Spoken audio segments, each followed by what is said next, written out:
Hadirin jamaah salat Jumat yang dirahmati oleh Allah Subhanahu wa taala. Tentunya banyak manfaat sekali.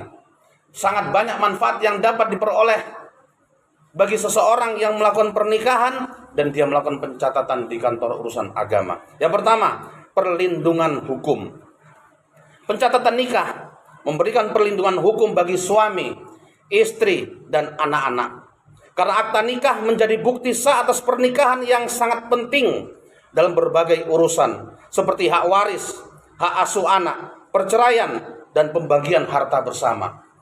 Manfaat yang kedua, kepastian hukum. Dengan adanya pencatatan nikah, status pernikahan menjadi jelas dan pasti. Hal ini dapat mencegah terjadinya perzinahan atau pernikahan siri yang tidak tercatat, yang seringkali menimbulkan masalah hukum di kemudian hari. Yang ketiga, ketenangan batin. Bagi pasangan yang telah menikah, pencatatan nikah memberikan ketenangan batin karena status pernikahan mereka diakui secara hukum dan agama.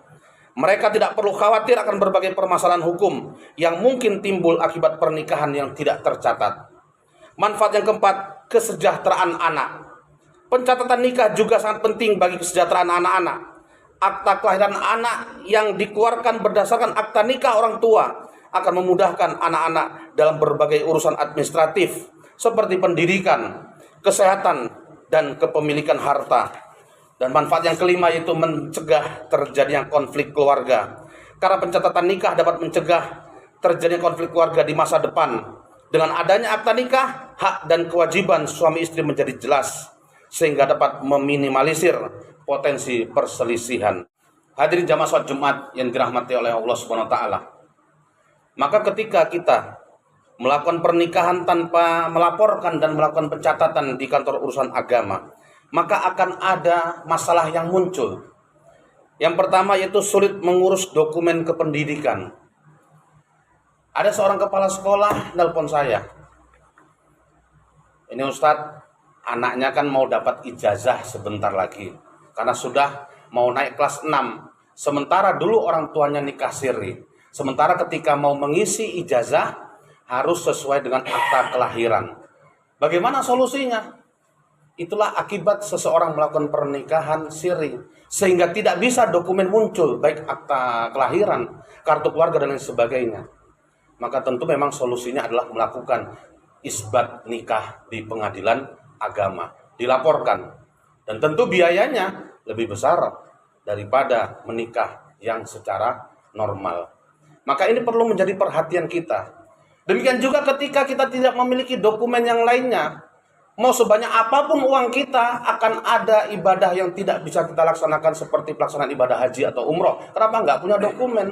Kenapa dari awalnya menikahnya siri, sehingga tidak punya kartu keluarga, tidak punya KTP, tidak punya akta kelahiran, dan lain sebagainya. Sehingga pengurusan paspor pun juga kesulitan.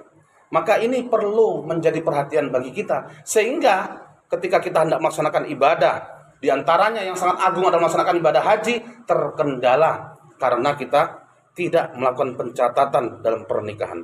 Yang kedua, perlindungan hukum dan sosial. Pasangan yang menikah di bawah tangan tentu tidak memiliki perlindungan hukum terkait hak waris, tunjangan, dan status hukum anak.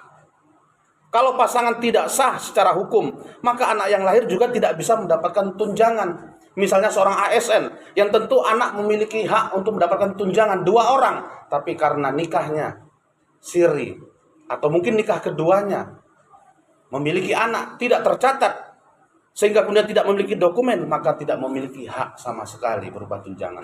Maka tentunya tidak dapat kita pungkiri banyak mafsadat dan banyak kerugian ketika kita melakukan pernikahan tanpa dilaporkan dan dicatat di kantor urusan agama.